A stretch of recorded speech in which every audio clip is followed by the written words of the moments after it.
क्या आप भी एग्जाम में कैसलेट डीआई को स्किप कर देते हो? क्यों करते हो मेरे भाई? डर लगता है? क्योंकि कैसलेट डीआई में बच्चे फंसे रह जाते हैं। तो मैं अभिषेक अड्डा 24/7 में आप सभी का स्वागत करता हूं और मैं आपको कैसलेट डीआई से जो फंसते हो वहां से निकालने आया हूं। ठीक है, इस क्लास में चेक करेंगे कि कैसलेट डीआई को कैसे पार पाना है, कैसलेट डीआई से जो डर है, जो मतलब बना रखा है कैसलेट डीआई का, वो खत्म करना है। और मैं आपको बता दूं कि एसबीआई पीओ और आईबीपीएस पीओ प्री आ चुके हैं और ट्रेंड चला है एग्जाम का कि एसबीआई पीओ प्री में और आईबीपीएस पीओ प्री में कैसलेट डालना शुरू कर दिया है एग्जामिनर ने। पहले मेंस में आता था, अब प्री में भी आएगा। ठीक है, 2 से 3 क्वेश्चन प्री में और 5 क्वेश्चन मेंस में। तो चलिए लेके चलता हूं मैं आपको आज की क्लास में कैसलेट डीआई की। देखिए, ये इंग्लिश में दे रखा है पहले आपको क्वेश्चन, फिर हिंदी में दे रखा है, लेकिन मैंने अलग से हिंदी में और ला दिया है। ठीक है, तो शुरू करते हैं इसको बनाना शुरू करते हैं मेरे भाई। चलो, इसमें मुझे क्या दिख रहा है, कंपनी ए में पुरुष एवं महिला कर्मचारियों की संख्या दिख रही है। मतलब कोई कंपनी ए है, उसमें मेल और फीमेल दिख रहा है। पहले मैं चेक करूंगा कि क्या क्या मांग रखा है, क्या क्या देख रखा है। ठीक है, सी है, ए है, बी है, डी है, कहीं नंबर है, रेशियो है, ये सारी चीज मैंने ऑब्जर्व कर ली। इसका मतलब ये है कि कुछ कंपनियां हैं, ठीक, मुझे दिख रही हैं, ए बी सी डी दिख रही है। ठीक है, तो ये 4 कंपनी दिख रही हैं, तो मैं लिख लेता हूं। कोई एक कंपनी ए है, बी है, सी है और डी है। ठीक है, और मेल और फीमेल के बारे में दिया हुआ है, तो यहां पे मैं मेल लिख लेता हूं और यहां पे क्या लिख लेता हूं, फीमेल।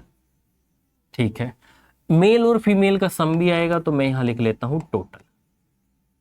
ठीक है साहब, टोटल लिख लिया मैंने। अब मैं क्या करूंगा, अब मैं इसे पढ़ना शुरू करूंगा और थोड़ा सा ध्यान से पढ़ना शुरू करूंगा, क्योंकि कैसलेट डीआई में हमेशा ऐसा होता है, बच्चे ये गलती करते हैं कि उसे ध्यान से नहीं पढ़ते। बिल्कुल कैसलेट डीआई को सोल्व करने का एक ही तरीका है, एक एक लाइन को बिल्कुल ध्यान से पढ़ो, जैसे आप पजल को पढ़ते हो। रीजनिंग में आप पजल को कैसे पढ़ते हो, एक एक लाइन को ध्यान से पढ़ते हो और जो लाइन में दिया होता है वो लिखते रहते हो और बनाते रहते हो। सही बात है नहीं? तो यही कैसलेट डीआई है। ठीक है, रीजनिंग का पैराग्राफ हो या कैसलेट डीआई का पैराग्राफ हो, एक एक लाइन बिल्कुल ध्यान से पढ़नी है। तो चलिए चलते हैं। क्या है, कंपनी ए में पुरुष एवं महिला कर्मचारियों की संख्या का अनुपात 4:3 है। जो कंपनी ए है उसमें महिला, पुरुष और महिला कर्मचारियों का अनुपात क्या दे रखा है, 4:3। ठीक है, तो चलो लिख देते हैं। यहां पे मैंने ले लिया 4A, यहाँ पे मैंने क्या लिया 4A और ये क्या लिया 3A। तो एक बात बताओ, जब इनका रेशियो 4A है और ये 3A है, तो ये क्या हो जाएगा, 4 + 3 कितना हो जाएगा, 7A। सही बात है या नहीं है? ठीक है, हाँ या ना, समझ आ रहा है? ठीक है, आगे क्या देखेंगे, कंपनी सी में कर्मचारियों की कुल संख्या ए की तुलना में 120 कम है। जो कंपनी सी है, एक एक लाइन बिल्कुल फोकस के साथ एक एक लाइन पे चलेंगे। कंपनी सी में जो टोटल कर्मचारी है, टोटल कर्मचारी मतलब यहां, ठीक है, उनकी जो संख्या है कंपनी ए की तुलना में, कंपनी ए की टोटल कितने हैं, 7A। ठीक है, उनकी तुलना में 120 कम है, मतलब 7A - 120।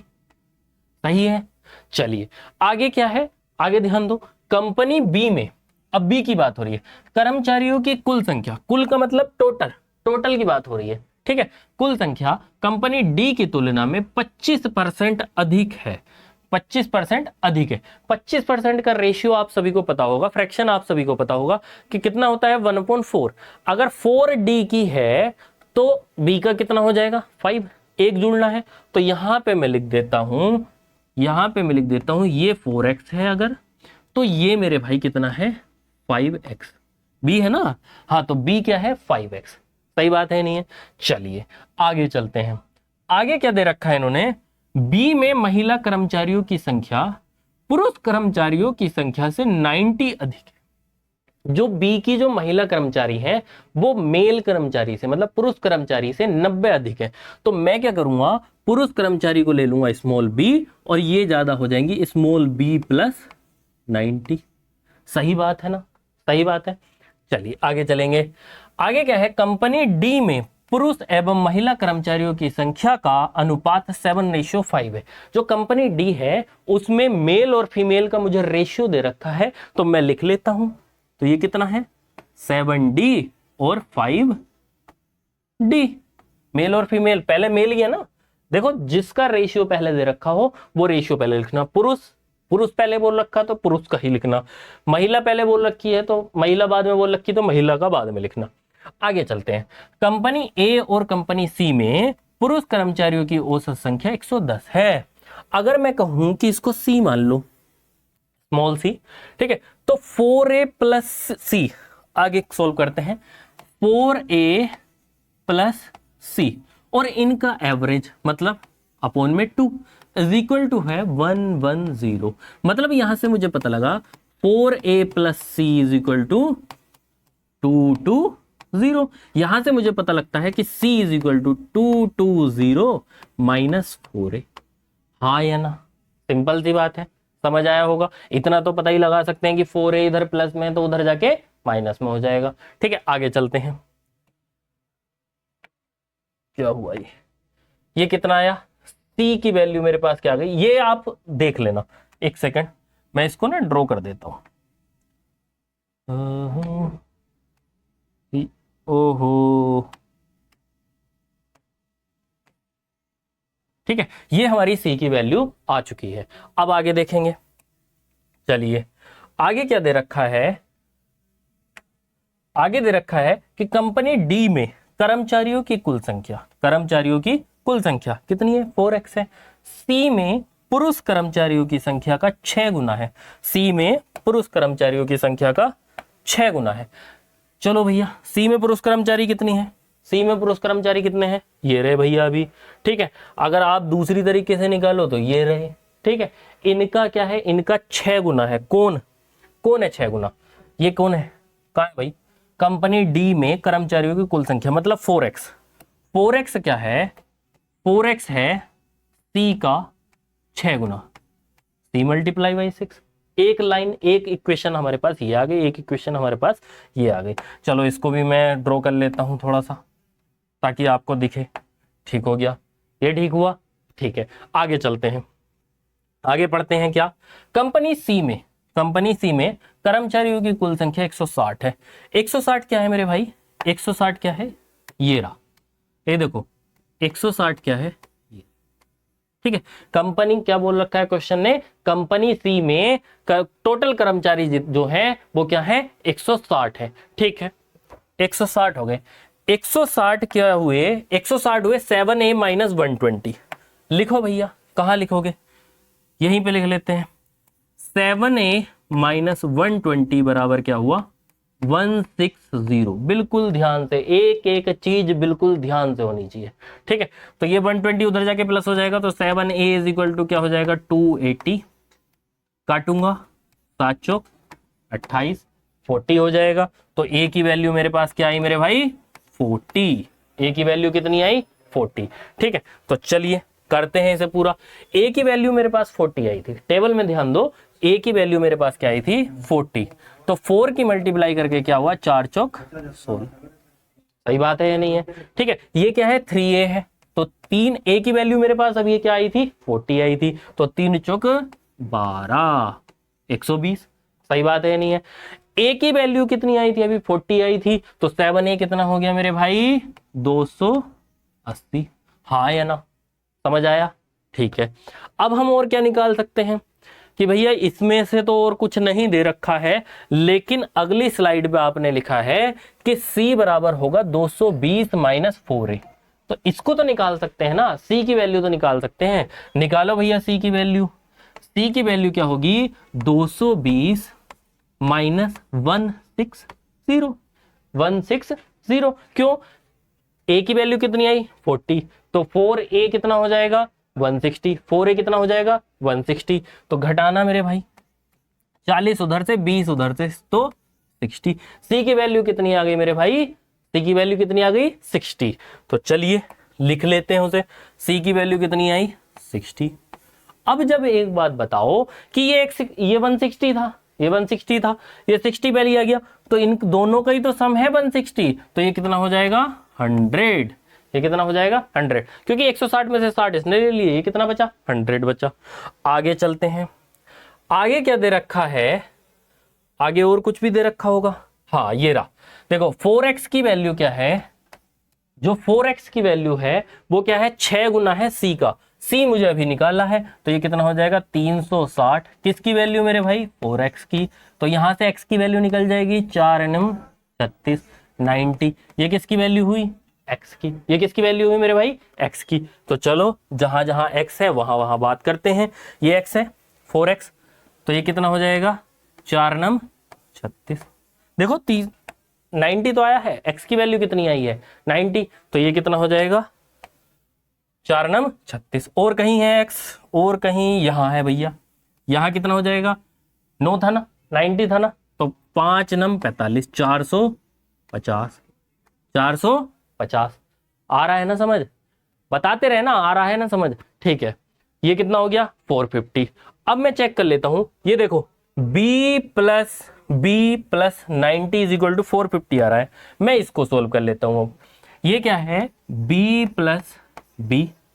प्लस चेक कर लेते हैं एक बार, ये b और ये b प्लस 90, इन दोनों का सम ही तो है 450, इन दोनों का सम ही तो है 450, तो b plus 90 is equal to 450, तो यहां से क्या आया 2b, 90 उधर चला जाएगा, तो ये कितना हो जाएगा 360, तो b की वैल्यू कितनी आ गई मेरे भाई 180। समझाने में थोड़ा सा टाइम ज्यादा लग सकता है, समझाने में थोड़ा टाइम ज्यादा लग सकता है, लेकिन जब करोगे तो बिल्कुल चलाओगे, पेन चलाना है आपको, ठीक है। यहां ऐसा नहीं करना है कि पेन ना चलाओ, पेन जरूर चलाना है। चलिए आगे चलते हैं, ये b की वैल्यू कितनी आई थी, b की वैल्यू आई 180, तो यहां पे मेरे पास b की वैल्यू कितनी हो गई 180, और b प्लस 90 कितना हो जाएगा मेरे भाई 270, 270। चलिए अब आगे किस चीज की वैल्यू रह गई है हमारी, ये रह गई मेरे भाई, ठीक है 360। अब एक बार बताओ 7d plus 5d is equal to 360, लिख लो मेरे भाई, कहाँ लिखोगे यहाँ लिख लो, 7d plus 5d is equal to 360, ठीक है। तो ये कितना हो गया 12d, ये कितना हुआ 12d इज इक्वल टू 360, ठीक, 12 तिया 36, तो d की वैल्यू कितनी हो गई 30, d की वैल्यू कितनी हुई मेरे भाई 30, 30 ही हुई ना, 7 5 12, हाँ 12d, 12 तिया 36, ठीक है 30 हुई d की वैल्यू। चलिए लगाते हैं d की वैल्यू, यहाँ क्या है 7d, और d की वैल्यू कितनी आई थी अभी 30, तो 7 तिया 21, 210, और यहाँ पे कितनी आएगी, d की वैल्यू 30 थी, तो 5 तिया 15, 150, और बाकी ये 360 तो दे ही रखा है। अब मुझे बताओ कि यहाँ पे कोई वैल्यू रह गई है क्या, मुझे नहीं लगता कोई भी वैल्यू रह गई है, सारी वैल्यू आ चुकी है। अब सीधे का क्या करेंगे, हम लोग चलेंगे सीधे क्वेश्चन पर, अब क्वेश्चन पे लेंगे, ठीक है।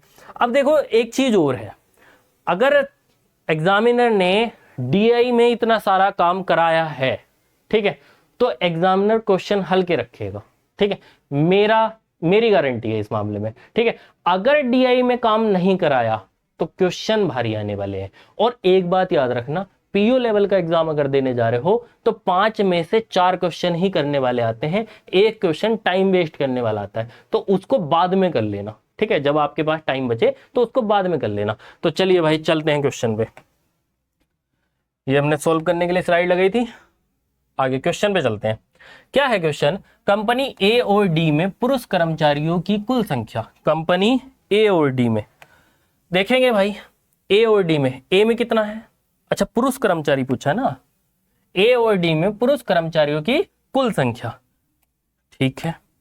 ए और डी के पुरुष कर्मचारी ये 160 है, ये कितने हैं 210, 160 और 210, ठीक है, 200 300 360 370, यही है ना, ये कहाँ हो जा रहा है, एक तो क्वेश्चन बहुत सारे हैं।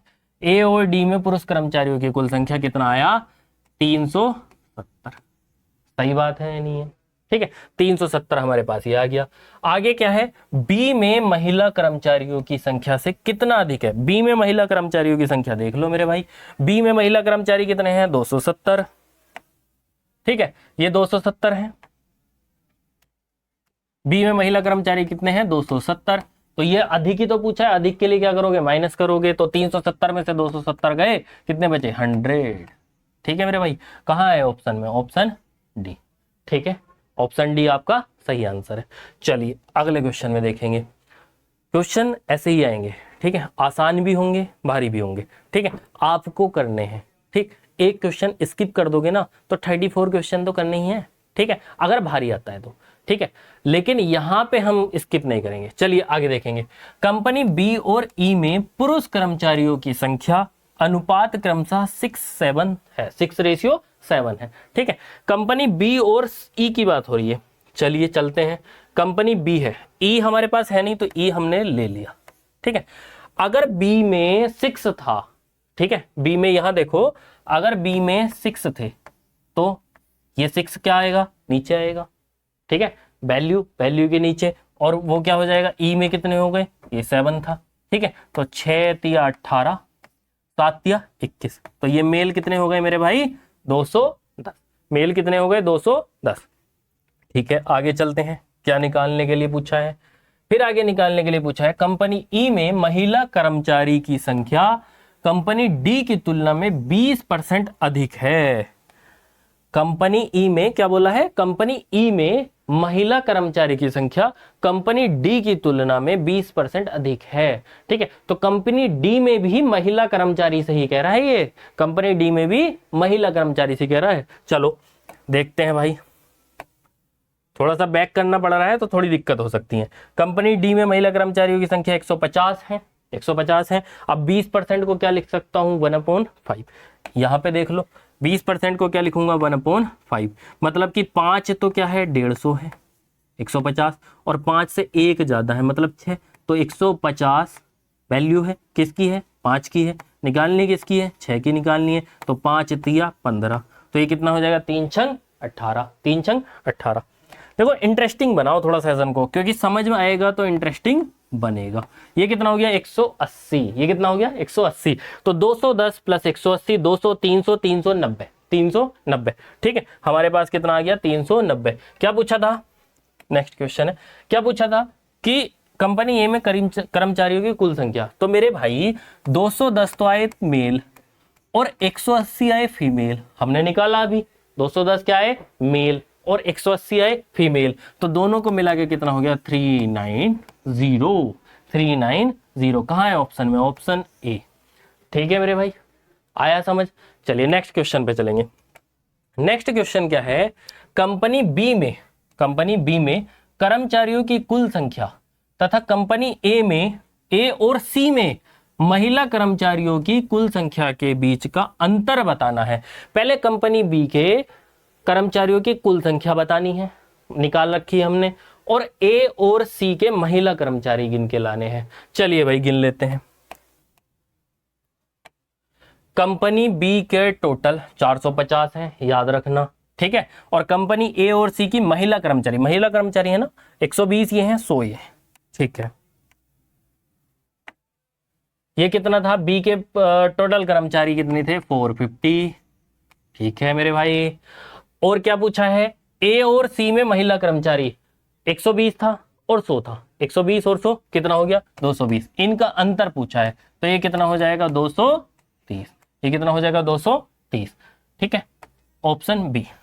चलिए नेक्स्ट क्वेश्चन आप लोग कर लेंगे ना, सॉल्व करोगे, आसान क्वेश्चन है, कर लेना, ठीक है।